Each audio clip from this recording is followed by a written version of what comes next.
I stepped into the greenhouse. The moment I did, I was too shocked to speak. What was inside wasn't a farm. A small table, pipe chairs, and a few cases of beer bottles were laid out, with a mattress spread over them. A large industrial fan was running, but the temperature inside the greenhouse was clearly hotter than outside. In that hot space, my mother-in-law was listening to the radio. Her cheeks were flushed, and she didn't seem to notice that I had entered. I ran over to her. "Fiona." At my call, she finally noticed me and turned her face towards me with a smile. But she couldn't speak, only moving her mouth without sound. This was bad. I took her out of the greenhouse. Sitting her in the garage, I ran to the nearby vending machine. I just needed to get her something to drink. I rushed back to her with a cold sports drink. She drank it eagerly, like a child gulping down juice. Watching her, I couldn't help but cry. Once she looked a bit better, I spoke up. "I can't stand this anymore. Please come to our house right now. I'll go get the car." Just as I was about to leave to fetch the car, she grabbed my shirt and said something. "Fiona?" Looking into her eyes, I asked what it was. In a small voice, she said, "I appreciate it, but it's impossible. We're practically strangers now." Her face was expressionless, as if she had given up on everything. "What do you mean?" It was a day of gentle, quiet rain. My husband, Matt, and I were talking with our heads close together. "Maybe we should take turns checking on her, like Quinn suggested." He sighed deeply. We were talking about Fiona, my mother-in-law. Matt's elder brother Ian, his wife Helena, and their child Scout lived with her at his family home. Last time we visited with travel souvenirs. "Bring the tea quickly." Helena called out to Fiona in the kitchen, sounding haughty.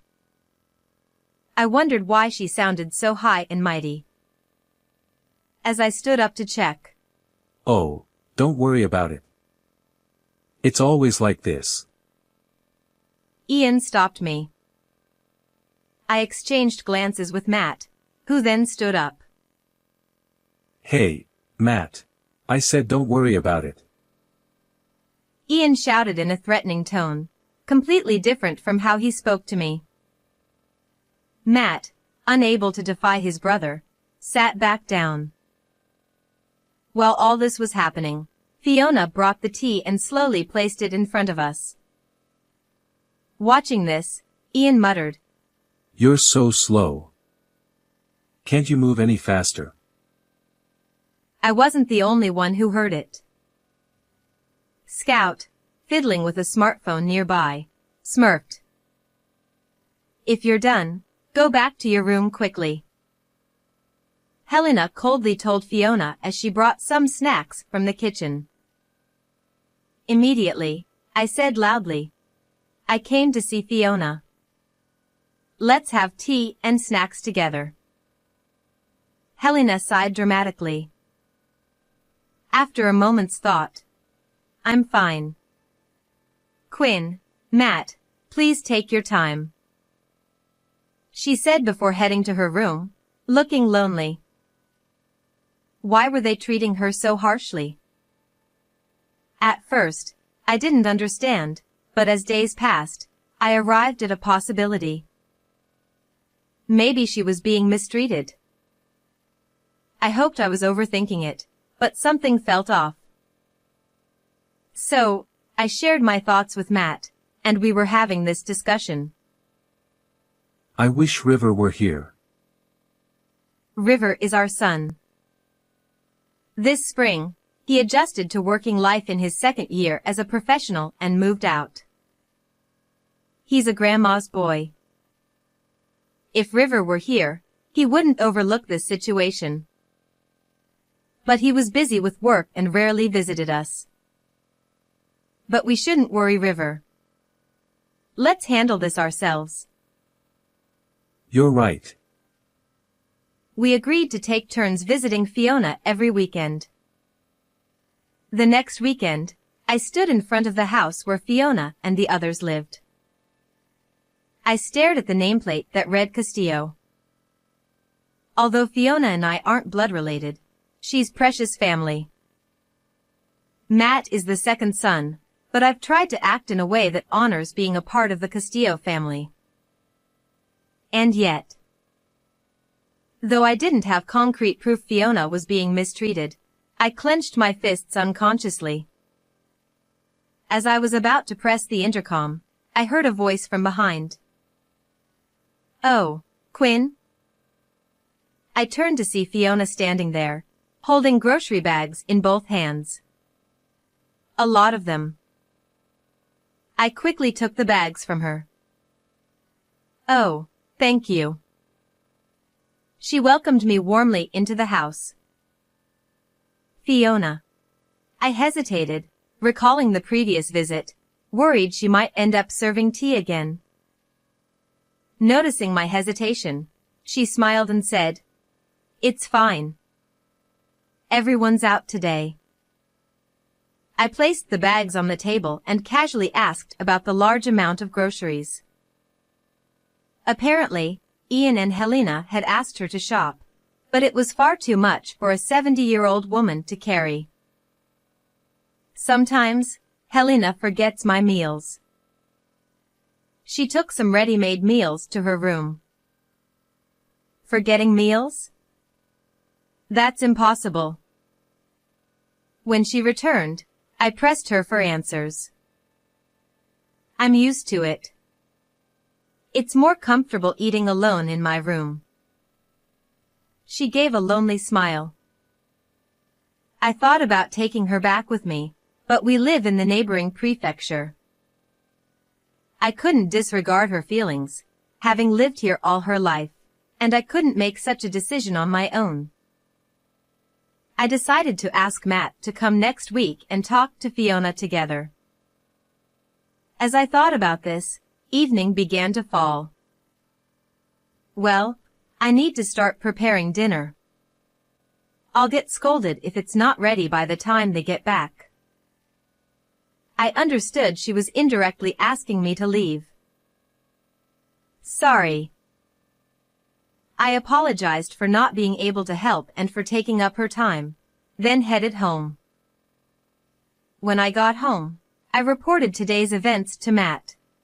We can't jump to conclusions about Ian and Helena's behavior based only on Mom's words.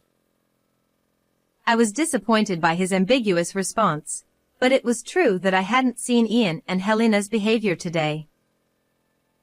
Matt was scheduled to visit next weekend, and I decided to accompany him. I'll go with you next week. If they mistreat her even a little, I want to bring Fiona here. I looked at Matt intently. All right.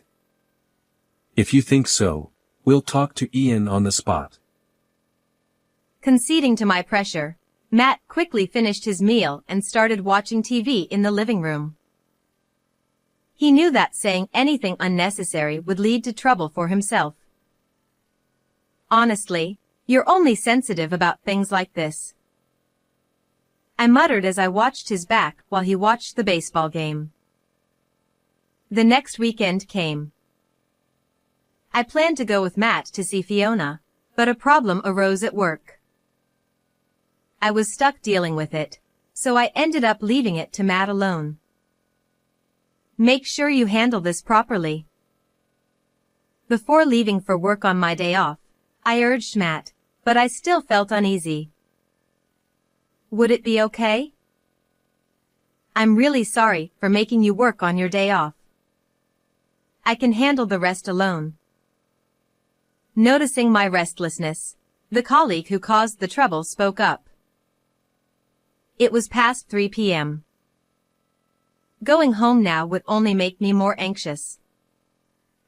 I'm sorry for making you worry. Let's finish up together.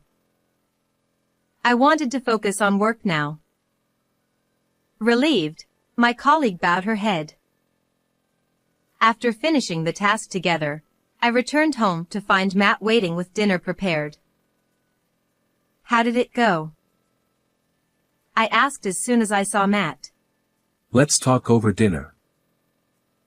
He began heating up the soup. According to him, Ian and Helena were home today. My mother-in-law was initially talking with us, but then my brother-in-law suddenly shouted at her. How long are you planning to stay? Get back to your room already. My husband was shocked, but my mother-in-law obediently followed his orders. You can't just shout at someone for no reason. My husband looked uneasy. Since childhood, my brother-in-law had been hot-tempered, and my husband seemed unable to stand up to him. But this was too much. I'll go talk to him next week. As I stood up, unable to contain myself, my husband said something unbelievable. Next week isn't good for me. It was my turn to go next week, so I didn't need my husband to accompany me. I'll go alone. If my husband couldn't confront his brother, I would talk to him directly. Even my brother-in-law would have some reservations with me. But my husband was indecisive. I'm not feeling well either. Please, don't rush in alone. This was the first I heard of him feeling unwell. I stared into his eyes, but he quickly looked away. Let's wait until my health improves and I can arrange things. He mumbled and quickly finished his meal before heading to the bath. What was going on? His own mother was being mistreated. But there might be complexities in the sibling or parent-child relationships that I didn't understand. If I intervened rashly, it might make things worse for my mother-in-law. So, with a feeling of unease, I decided to wait until my husband's health improved. A month later, I decided to take a longer summer holiday using my paid leave. Since that day, things had been awkward between my husband and me. I called my mother-in-law several times, and she reassured me that she was fine, but I couldn't help worrying. On the first day of the holiday, I confirmed that my husband had left for work and got into my car. It should be okay if I just check from the outside. Throughout the month, I couldn't stop thinking about my mother-in-law. I decided not to meet her face to face, but to drive by her house to see how things were. With that in mind, I set off. 2 hours later, I arrived at a supermarket near my in-laws' house and decided to walk from there. The August sun was scorching, and sweat quickly covered my body. Although this rural area was cooler than the city, it was still hot. By the time I reached my in-laws' house, I was exhausted. I should have bought a drink at the supermarket. I decided to tell them I happened to be nearby and ask to be let in, worrying more about my own condition. I rang the doorbell, but there was no response. Maybe they were out? I went to check if my brother-in-law's car was in the garage at the back of the house. There was a field behind the house, so it was possible my mother-in-law or Helena were working there. The garage was empty, and my brother-in-law's car wasn't there. But something else caught my eye. Has this greenhouse always been this clean?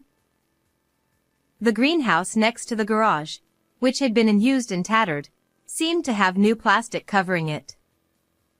I peered inside and saw a figure. My mother-in-law or Helena must be inside. I found the entrance and stepped into the greenhouse. I was speechless at what I saw. Inside was not a field but a small table, folding chairs, crates of beer bottles, and a mattress. A large industrial fan was blowing hot air around, making it even hotter inside than outside. My mother-in-law was listening to the radio, her cheeks flushed, unaware of my presence. What an unusual sight. I rushed over to her. Fiona. She finally noticed me, smiled, but only moved her mouth without making a sound. This is bad. I led her out of the greenhouse and sat her in the garage, then ran to the nearest vending machine. My thirst didn't matter. I needed to get her something to drink. Panting, I returned with a cold sports drink and gave it to her. She gulped it down like a child drinking juice. Watching her, tears welled up in my eyes. This was abuse. As her color improved, I spoke. I can't take this anymore. She looked at me blankly. Come stay with us. I'll bring the car around. Ignoring her response, I started towards the car when she tugged at my shirt. Fiona? Bending down to her level, I asked what she wanted to say. I appreciate it, but I can't. What did she mean by can't? She continued. We're no longer family. Her expression was one of complete resignation. What do you mean? At that moment, a loud horn blared. Turning towards the sound, I saw a car with its headlights on high beam, even though it wasn't night. I helped my mother-in-law move out of the way as the car reversed aggressively into the garage. I'm sorry. I tried to apologize to my brother-in-law for being in the way, but he cut me off with a shout. Trespassing. I knew entering the property without permission was wrong, but this was excessive. My mother-in-law's life had been in danger. Wait a minute. I shouted back, matching his volume. I shouldn't have entered without permission, but don't call me a criminal. Helena started laughing, and Scout was playing with his phone, seemingly uninterested. Did you hear that? She admitted it. This thief. This was outrageous. Calling me a thief is too much. I argued back, but it was futile. My brother-in-law instructed Helena to call the police. Well, since she used to be family, if she leaves now, we can overlook it this time. I reacted to Helena's words. Used to be family? Her earlier comment about being strangers nagged at me. What do you mean? I pressed Helena for an explanation. Didn't you know?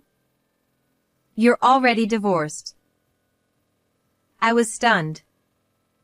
What? Me, divorced? Was this why my husband didn't want me to visit alone? Is this why things had been awkward between us? My mind raced. Hurry up and call the police. His voice snapped me back to reality. There must be some explanation. I decided to trust my husband over these people and stood my ground. Call the police if you must.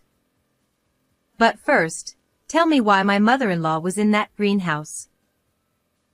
I pointed towards the greenhouse. Helena looked at me like I was clueless. She smells like old people. It's disgusting. What? I couldn't comprehend their reason. They had banished her to the greenhouse because of her smell? This family's lack of basic decency was appalling. The brother shouting for the police, the woman treating people like objects, and the indifferent child. It was too much. You can't stay here. Come with me now. I took her hand, and pain shot through my arm. My brother-in-law had hit me. You're just after money. Thief. He leaned in, his sweaty, dirty face intimidating. You won't get a penny from us. He raised his hand to strike me, but at that moment, the sound of police sirens approached. When he saw the police car parked in front of the house, my brother-in-law suddenly became flustered. Who called them? This time, he turned the blame on Helena and Scout. What on earth are you doing? One police officer and my husband rushed over from the patrol car. As soon as I saw the police officer's face, I felt a wave of relief. The police officer was my son, River. He had graduated from university last year and joined the police force. I knew his first posting was near here, but I hadn't expected him to come today. River, why are you here? River raised his hand to stop me. He was on duty, so he had to maintain his professional demeanor. We received a call from a neighbor saying there was a disturbance in the yard. With that, River approached my brother-in-law. Can you explain the situation? Irritated by River's formal tone, my brother-in-law clicked his tongue. It's nothing. Just a family argument. But why are you here? And what's with that outfit? River's police job in the local station was news to my brother-in-law's family. River sighed lightly and explained. We've received numerous complaints about noise from this house. So, we've been patrolling the area frequently. My brother-in-law and Helena looked awkwardly at the ground. I never imagined you'd relegate someone to a greenhouse. River looked sadly at my mother-in-law. My brother-in-law seemed to realize he couldn't win against River and turned his anger towards my husband. Did you bring them here? Hesitant at first, my husband responded firmly. I decided I wouldn't be at your beck and call anymore. My husband had known I was coming today from River and had pretended to go to work while waiting nearby. When I brought my mother-in-law out of the greenhouse, he called the police. Hearing this, my brother-in-law laughed loudly.